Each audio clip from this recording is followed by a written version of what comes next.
Инадзо Нитубе. Бушидо. Духът на Япония. Анотация.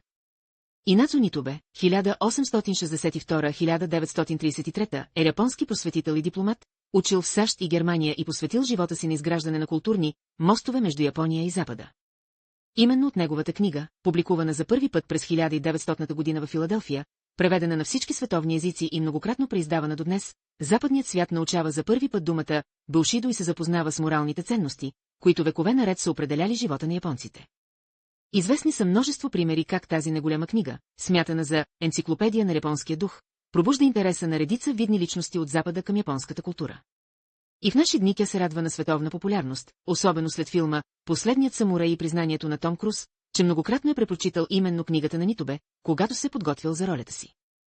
Макар авторът да написва тази книга, за да отговори на многобройните въпроси на своите приятели и познати от Запада, неговата творба е много ценена и в самата Япония, със статут на класическа и неизменен бестселър още от 1905 година, тъй като е смятана за фундаментален анализ на достоинствата на японския характер. Своеобразен израз на огромното уважение към Инадзо Нитубе е и поставянето на неговия лик върху банкнотата от 5000 йени. Прочитът на книгата се мени с годините и днес японците подсъзнателно търсят в нея изгубени през десетилетията ценности и опори, които биха им позволили по-добре да се справят с предизвикателствата на съвременния свят в професионалния и личния си живот. Бушидо не е история, основните качества, които възпитава, могат да служат на всички хора и днес: запазване на самообладание и достоинство при всякакви обстоятелства, спокойствие и сила, честност и вярност, готовност за саможертва в името на повисша кауза, искреност и вежливост в междуличностните отношения, великодушие и доброта, пълно освобождаване от страха, възпитаване на увереност и хладнокръвие пред лицето на смъртта, мъжественото навлизане в небитието. Посвещение. На мой любим Чичото Китошиота, който ме научи да почитам миналото и да се възхищавам от делата на самураите, посвещавам тази малка книга. Няколко думи от американския издател. Тази атрактивна книжка, обясняваща и японската душа, получи забележително добър прием и отклик още при първата си поява през 1905 година. Днес търсенето й е по-голямо от всякога въпреки европеизацията на Япония. Вероятно главната причина за този нестихващ интерес, че книгата даваше, а и продължава да дава отговор на един въпрос, интригуващ не само нас на Запад, но и самите японци защо определени идеи и обичаи са толкова широко разпространени в Япония. Бушидо е било определяно по различни начини, но като че ли най-често срещаната дефиниция гласи, че той е неписаният кодекс на честта, обуславящ живота и поведението на японската аристокрация, която в редица отношения се явява еквивалент на европейското рицарство. Рицарите и благородниците на средновековна Япония са били самураи, т.е. служители на крупните феодали дайно. В този смисъл Бушидо е бил моралният кодекс на самураите, или воинската аристокрация, възникнала като съсловие през 12-ти по време на войните между клановете Тайра и Минамото и достигнала пищен разцвет през периода Токугава. В лоялността си към своите сюзерени самураите, възпитани в духа на воинските добродетели, са били безразлични към смъртта и болката. Имали са привилегията да носят по два меча, явяващи се на свой ред, душата на самурая съгласно формулировката на Нитубе. Книгата ни представя японската душевност по един прост, но много искрен и достъпен начин. Авторът илюстрира тезите си с паралелни примери от европейската история и литература. И накрая, но не на последно място, ще добавим и това: той вярва в закона, що е написан в човешките сърца. Бушидо бе публикувана за първи път през 1905 година от Дж. П. Патнам и синове, Ню Йорк. Предговор към първото издание. Преди 10 години, когато прекарах няколко дни под гостоприемния покрив на един изтъкнат бългийски юрист, уви, вече покойник, Мусю Дюлавеле, разговорът по време на една от разходките ни се насочи към темата за религията. Какво искате да кажете? Възкликна почитаемият професор. Че във вашите училища не се преподава религия? Когато потвърдих догадката му, той сякаш се вкамени от изумление и изглас, който трудно ще забравя, повтори. Не се преподава религия. А къде тогава остава нравственото възпитание? Признавам, че въпросът му ме стъписа. По онова време няма готов отговор, защото моралните предписания, които бях научил в детството си, не се преподаваха в училище и едва когато се заех да анализирам елементите, формиращи моите представи за правилно и погрешно, аз установих, че това, което им вдъхваше живот, бе именно Бушидо. Непосредственият повод да напиша тази книга бяха честите въпроси на моята съпруга, която също се интересуваше защо тези идеи и обичаи са пуснали толкова дълбоки корени на японска почва. В стремежа си да дам удовлетворителен отговор на господин Дюлавел и съпругата си, аз стигнах до извода, че без разбиране на самата феодална система и в частност на Бушидо нравствените идеали на днешна Япония ще си останат затворена книга за европейския читател. Възползвайки се от принудителното безделие покрай едно свое продължително заболяване, аз записах и подредих в настоящия им вид, предназначен за по-широка аудитория, някои от отговорите, които давах по време на нашите домашни беседи. Те съдържат главно неща, които съм учил и са ми били разказвани в моето детство, когато феодализмът все още бе реален фактор. Признавам, че самата идея да се представя на английски, който и да е японски казус ми се стори дръска, особено при наличието на такива респектиращи образци като Лавкадио Хърн и мисис Хю Фрейзър, от една страна, и сър Ернест Сеатул и професор Чембърлейн, от друга.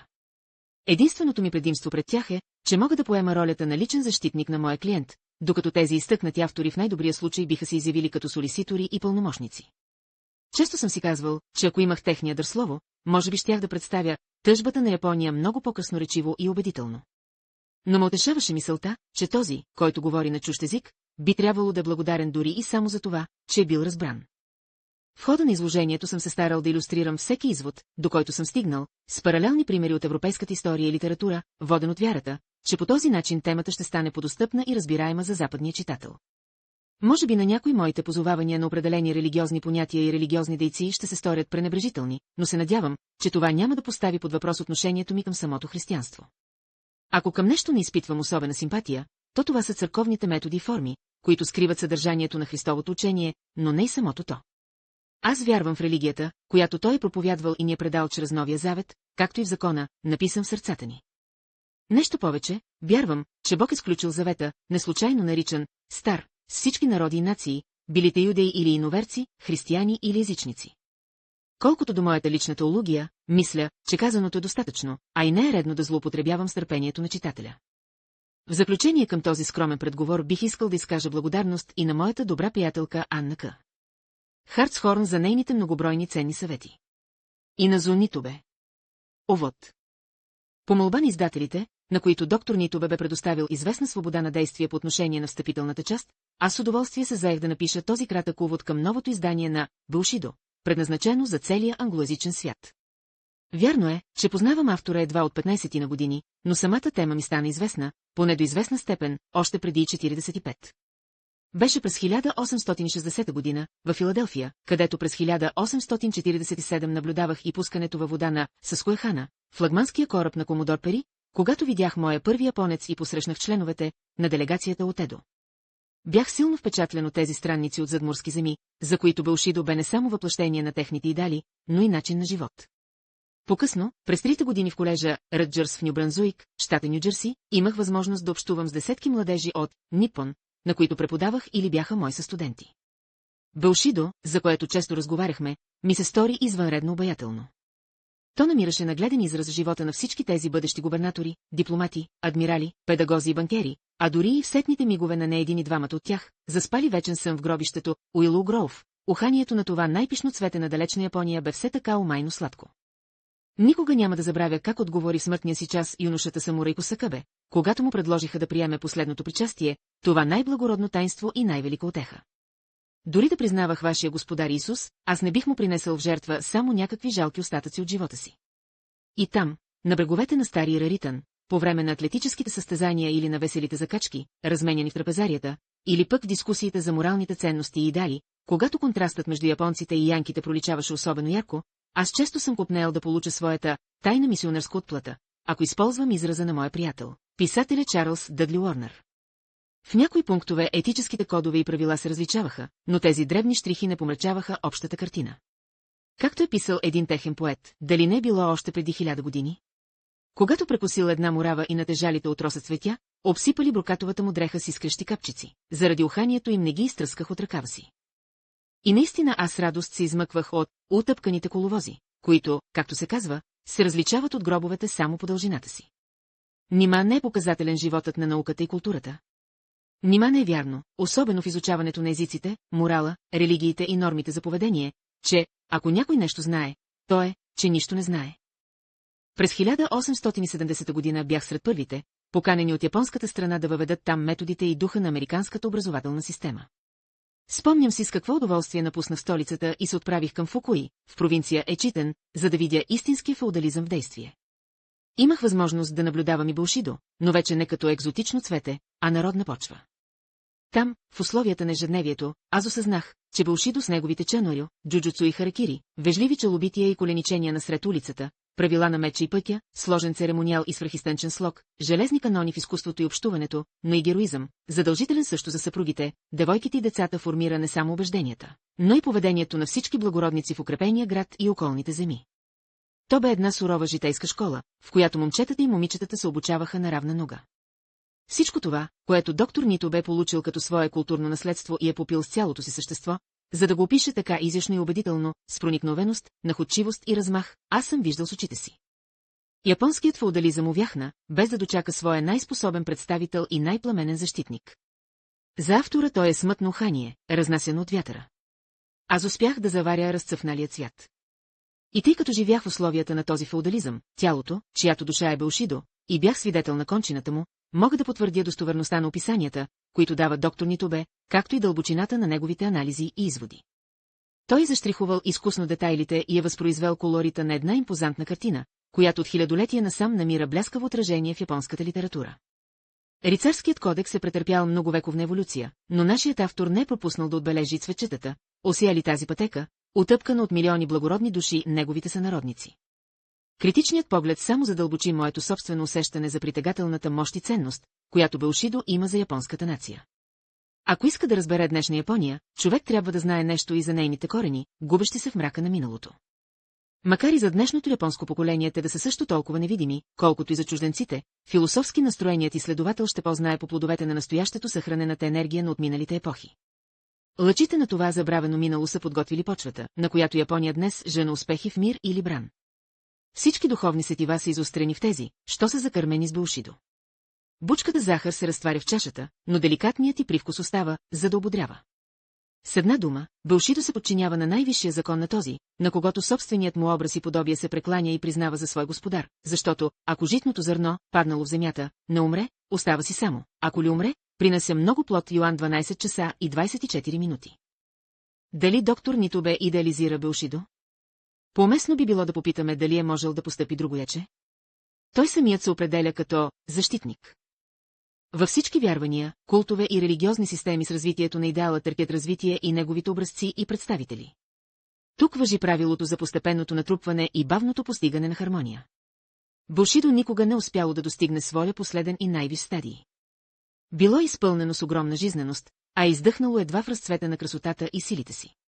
Сблъсъкът между променящия се свят и японския феодализъм, защото само така можем да наречем стремителния ход на събитията и промените след Пери и Харис, не завари Бушидо като някаква балсамирана мумия, а като същество от плът и кръв. Онова, с което то всъщност се срещна, бе пробуденият дух на човечеството. И тогава младостта получи благословията на староста. Без да се разделя с най-доброто от своята история и цивилизация, Япония, следвайки примера на своите благородни предци, първо възприе, а след това и адаптира най-доброто, което светът имаше да й предложи. Така пред нея се разкри уникалната възможност да даде благословията си на Азия и на цялата си раса, и тя се възползва от нея с епичен размах, разпростирайки се повече от всякога. Днес не само нашите градини, изкуства и домове се обогатиха с цветя, картини и красиви вещи от Япония, дали това е увлечение краткотрайно или триумф за всички времена, няма особено значение. Влиянието й се почувства и във физическата култура, обществената хигиена и отношението към мира и войната. Япония дойде при нас ръце, отрупани с дарове. Нашият автор има на какво да ни научи не само в качеството си на адвокат и съветник на защитата, владеещ изкусно словото, но и като човек прозорлив и грижлив стопанин, умеещ да цени и старото, и новото. Никой друг японец не е съчетал по-хармонично теорията и практиката на своето родно Бушидо в житейски и професионален план, в труда на ръцете си и този на своето перо, в култивирането на почвата и на душата. Хвърляйки светлина върху миналото на Дейнипон, доктор Нитобе се изявява като истински строител на нова Япония.